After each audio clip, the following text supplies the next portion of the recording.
India Legal presents Courts Roundup.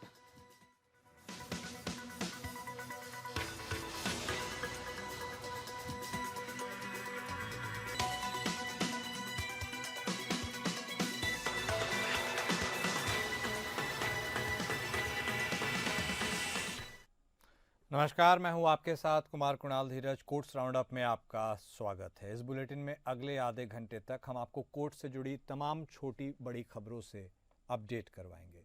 High court से लेकर lower courts और सुप्रीम कोर्ट तक के फैसलों को आपके सामने रखेंगे। तो आइए शुरू करते हैं courts roundup. India Legal presents Courts Roundup.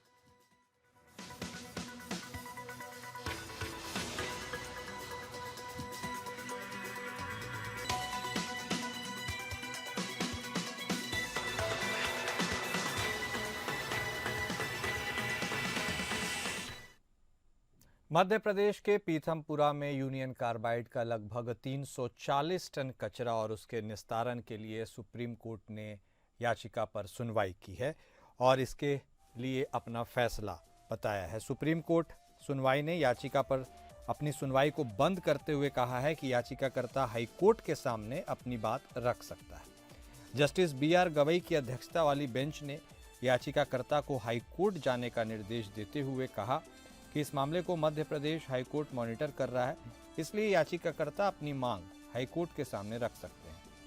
वहीं मध्य प्रदेश हाई कोर्ट के आदेश के मुताबिक 10 टन कचरे के निपटारे का पहला ट्रायल आज से शुरू होना पहले ही तय किया जा चुका है। दरअसल इंदौर के रहने वाले चिन्मय मिश्रा नाम की ओर से सुप्रीम कोर्ट में हाई कोर्ट के आदेश को चुनौती देते हुए याचिका दाखिल की थी। सुप्रीम कोर्ट के रुख के बाद गुरुवार को धार के पीतमपुर स्थित रामकी एनवायरो में कचरे के निपटान की प्रक्रिया शुरू हो गई है। आज 10 टन कचरे का निष्पादन होगा। इस पूरी प्रक्रिया में करीब 17 से 18 घंटे लगेंगे। अधिकारियों ने बताया कि भोपाल से लाए गए यूनियन कार्बाइड के कचरे को कंटेनर से निकालने, उसकी जांच करने, उसे भस्मक तक ले जाने समेत भस्मक को गर्म करने और कचरे को जलाने के साथ ही लैंडफिल में उसे दबाने तक की प्रक्रिया की जाएगी। सेंट्रल पॉल्यूशन कंट्रोल बोर्ड की टीम रामकी एनवायरो कंपनी के अंदर मौजूद है। वहीं मामले की गंभीरता को देखते हुए रामकी एनवायरो के बाहर सुरक्षा के कड़े बंदोबस्त किए गए हैं। बड़ी संख्या में पुलिस कर्मियों को फैक्ट्री के बाहर तैनात किया गया है। फैक्ट्री के अंदर भी पुलिस कर्मियों से भरी बस को भेजा गया है। फैक्ट्री की ओर आने वाले रास्ते पर पुलिस ने बैरिकेड लगा दिए हैं। हालांकि अभी किसी को रोका नहीं जा रहा है।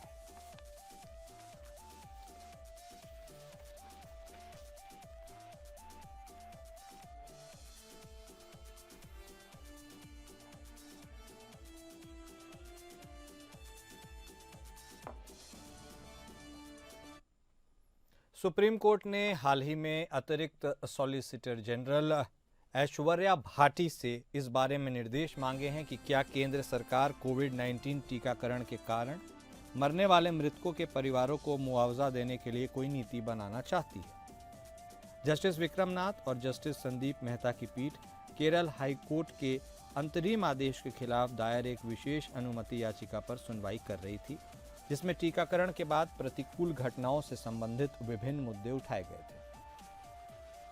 सईद ने मौजूदा रिट याचिका दायर की थी, जिसमें उन्होंने कथित कोविड-19 टीकाकरण AFI के बाद अपने पति की मृत्यु के बाद अनुग्रह राशि मुआवजे की मांग की थी। हाईकोर्ट ने परमादेश के माध्यम से एक अंतरिम आदेश पारित किया, जिसमें स्वास्थ्य और परिवार कल्याण मंत्रालय को राष्ट्रीय आपदा प्रबंधन प्राधिकरण के साथ 3 महीने के भीतर AEFI के कारण मरने वाले लोगों को मुआवजा देने के लिए एक नीति या दिशा निर्देश तैयार करने का निर्देश दिया गया। यूनियन ऑफ इंडिया ने अंतरिम आदेश के खिलाफ पुनर्विचार याचिका दायर की। याचिका में कहा गया कि टीकाकरण एक स्वतंत्र और स्वैच्छिक कार्य है। यूनियन ऑफ इंडिया का तर्क है कि आपदा प्रबंधन अधिनियम 2005 की धारा 2 भाग D के साथ धारा 12 भाग D राहत के न्यूनतम मानकों के लिए दिशा निर्देश के तहत AEFI आपदा नहीं है, जिससे मृतक को वैधानिक मुआवजे का हकदार बनाया जा सके। एक और मुद्दा उठाया गया कि हाईकोर्ट को कोई अंतरिम आदेश पारित नहीं करना चाहिए था, क्योंकि इसी मुद्दे पर रचना गंगू और अन्य बनाम UOI शीर्षक से एक रिट याचिका सुप्रीम कोर्ट के समक्ष लंबित है। हालांकि पुनर्विचार याचिका के लंबित रहने के दौरान अंतरिम आदेश का पालन न करने के लिए अवमानना याचिका दायर की गई और हाईकोर्ट ने नोटिस जारी किया, इसलिए केंद्र ने वर्तमान एसएलपी दायर की। केंद्र ने हाईकोर्ट के समक्ष इस मामले को रचना गंगू के मामले के साथ जोड़कर सर्वोच्च न्यायालय में स्थानांतरित करने की मांग करते हुए एक स्थानांतरण याचिका भी दायर की है। रचना गंगू के मामले में केंद्र ने एक हलफनामा दायर किया था, जिसमें कहा गया था कि कोविड-19 टीकों के प्रशासन के कारण हुई मौतों के लिए सरकार को जिम्मेदार नहीं ठहराया जा सकता। मामले की सुनवाई 18 मार्च को होगी।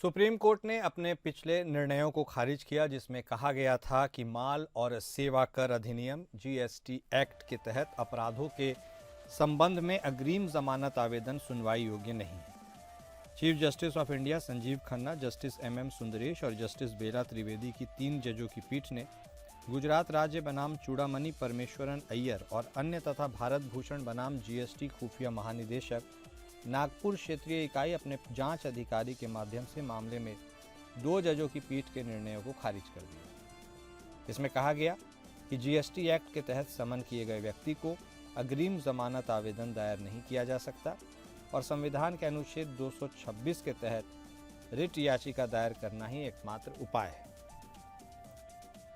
सीजेआई खन्ना द्वारा लिखे गए फैसले में कहा गया कि गिरफ्तारी की आशंका होने पर अग्रिम जमानत देने की शक्ति उत्पन्न होती है। दंड प्रक्रिया संहिता के तहत न्यायालयों में निहित यह शक्ति व्यक्तियों को गिरफ्तार होने से बचाने के लिए संविधान के अनुच्छेद 21 के तहत जीवन और स्वतंत्रता के अधिकार की पुष्टि करती है। बता दें कि गुरबख्श सिंह सिब्बिया बनाम पंजाब राज्य में सुप्रीम कोर्ट ने माना कि जब कोई व्यक्ति गिरफ्तारी की आशंका की शिकायत करता है और सुरक्षा के आदेश के लिए संपर्क करता है, तो ऐसे आवेदन पर जब ऐसे तथ्यों पर आधारित हो जो अस्पष्ट या सामान्य आरोप नहीं हैं, तो अदालत को गिरफ्तारी के खतरे और इसकी गंभीरता का मूल्यांकन करने के लिए विचार करना चाहिए।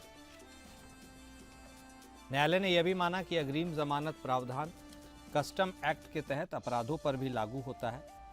न्यायालय ने प्रवर्तन निदेशालय बनाम दीपक महाजन 1994 3 SCC 440 के निर्णय पर भरोसा करते हुए कहा कि धारा 438 और 439 के तहत अग्रिम जमानत के लिए आवेदन पर विचार करते समय मामले का पंजीकरण और केस डायरी की प्रविष्टियां अनिवार्य नहीं हैं।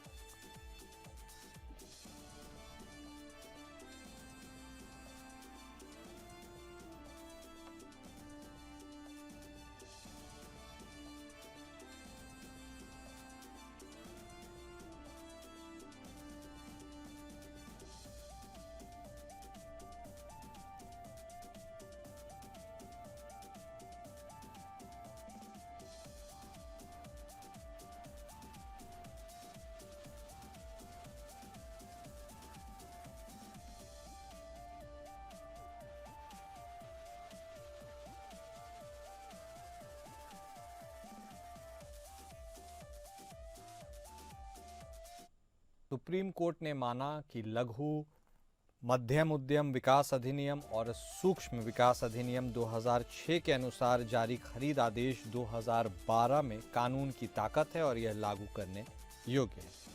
कोर्ट ने आगे कहा कि एमएसएमई एक्ट और खरीद आदेश 2012 किसी व्यक्तिगत एमएसई के लिए लागू करने योग्य अधिकार नहीं बताते हैं, लेकिन इसके तहत बनाए गए वैधानिक प्राधिकरण और प्रशासनिक निकाय लागू करने योग्य कर्तव्यों से प्रभावित हैं। वे जवाबदेह हैं और न्यायिक पुनर्विचार के अधीन हैं।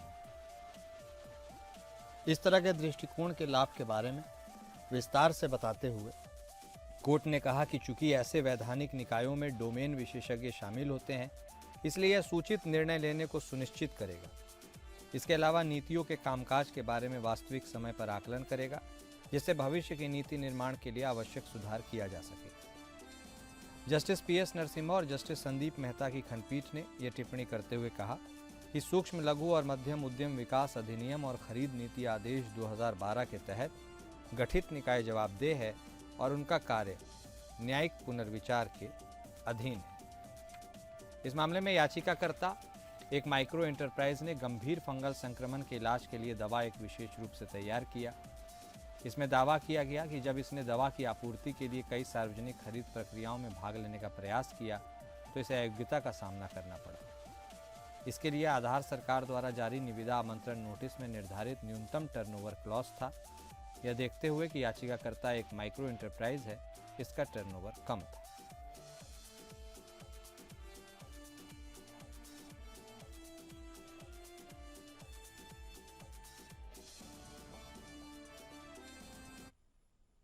सुप्रीम कोर्ट ने हाल ही में कहा कि जिस व्यक्ति को उस धन के उपयोग से वंचित किया जाता है जिसका वह हकदार है, उसके ब्याज के रूप में इस वंचिता के लिए मुआवजा पाने का अधिकार है।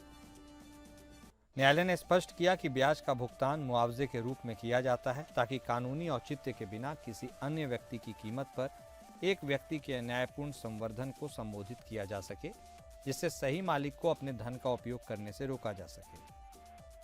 मुआवजे के रूप में ब्याज का भुगतान करने का उद्देश्य प्रभावित पक्ष को उस स्थिति में पुनर्स्थापित करना है जिसमें वह तब होते यदि धन तुरंत वापस कर दिया जाता।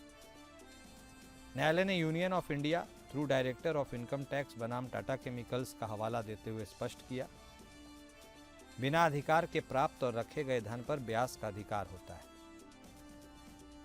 जस्टिस पारदीवाला और जस्टिस महादेवन की पीठ ने उस मामले की सुनवाई की जिसमें अपीलकर्ता को संपत्ति खरीदने के लिए खरीदे गए ई स्टाम्प से वंचित कर दिया गया था।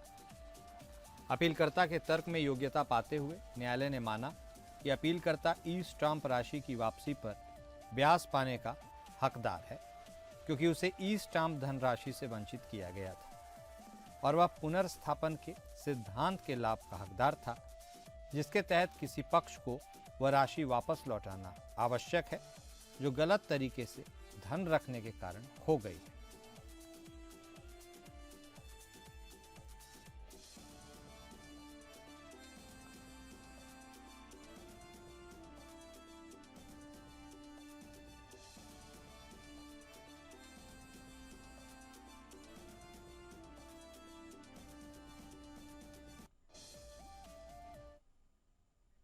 मेसर्स कथावाला रियल्टर्स एलएलपी ने डीसीआईटी मुंबई द्वारा बेहिसाब आय के रूप में 6.13 करोड़ की बढ़ोतरी को चुनौती दी थी। एओ ने दावा किया कि यह प्रतिशत समापन विधि के तहत धन पर कर योग्य था, जबकि अपीलकर्ता ने परियोजना समापन विधि के लिए तर्क दिया। सीआईएटी ने एओ के फैसले को बरकरार रखा, लेकिन आईटीएटी ने अंतिम मूल्यांकन से पहले लेन देन के सत्यापन के लिए मामले को भेज दिया। इस केस पर ज्यादा जानकारी देंगी मुंबई से India legal reporter Athira Nair. Athira, जो लोग इस बारे में जानना और समझना चाहते हैं कि आखिर इस पूरे केस से क्या कुछ निकलकर सामने आया, उन लोगों को बताइए इस पूरे केस के अपडेट के बारे में। जी नमस्ते। मिसेस कथावाला रियल्टर्स एलएलपी ने असेसमेंट ईयर 2014-15 के लिए अपना इनकम टैक्स रिटर्न फाइल किया, जिसमें 7,10,365 का लॉस दिखाया गया। ये केस स्क्रूटनी के लिए सेलेक्ट हुआ। असेसमेंट प्रोसीडिंग्स के दौरान सितंबर 2014 को सेक्शन 133 के तहत सर्वे कंडक्ट किया गया, जिसमें पता चला कि फर्म ने मुंबई सेंट्रल के डंकन हाइट्स प्रोजेक्ट के बुकिंग पर 8 करोड़ 33 लाख का ऑन मनी यानी कि कैश लिया, जो बिना हिसाब के था। सर्वे के दौरान फर्म के डायरेक्टर श्री जुजर कथावाला ने एक्सेप्ट किया कि उन्होंने 8 करोड़ 33 लाख का ऑन मनी रिसीव किया, जिसमें 6 करोड़ 13 लाख फाइनेंशियल ईयर 2013-14 में और 2 करोड़ 20 लाख फाइनेंशियल ईयर 14-15 में मिला। ये इनकम टैक्स के लिए डिस्क्लोज करने की बात है, लेकिन फर्म ने अपना रिटर्न में इस अमाउंट को इंक्लूड नहीं किया। फर्म का कहना था कि वो प्रोजेक्ट कंप्लीशन मेथड फॉलो कर रही है। एओ ने आईसीआई गाइडलाइंस के रेफरेंस दिया, जिसमें बिल्डर को परसेंटेज कंप्लीशन मेथड फॉलो करना होता। अब प्रोजेक्ट कंप्लीशन मेथड का मतलब ये है जिसमें रेवेन्यू और प्रॉफिट तभी रिकॉग्नाइज किया जाता है जब पूरा प्रोजेक्ट कंप्लीट हो जाए, और परसेंटेज कंप्लीशन मेथड में रेवेन्यू और प्रॉफिट निर्माण की प्रगति के हिसाब से रिकॉग्नाइज किया जाता है। एओ ने 6 करोड़ 13 लाख को अनकाउंटेड कैश सेल्स मानकर एसेस किया और ऐड कर दिया। सीआईटीए ने भी एओ के इस डिसीजन को अपहेल्ड किया।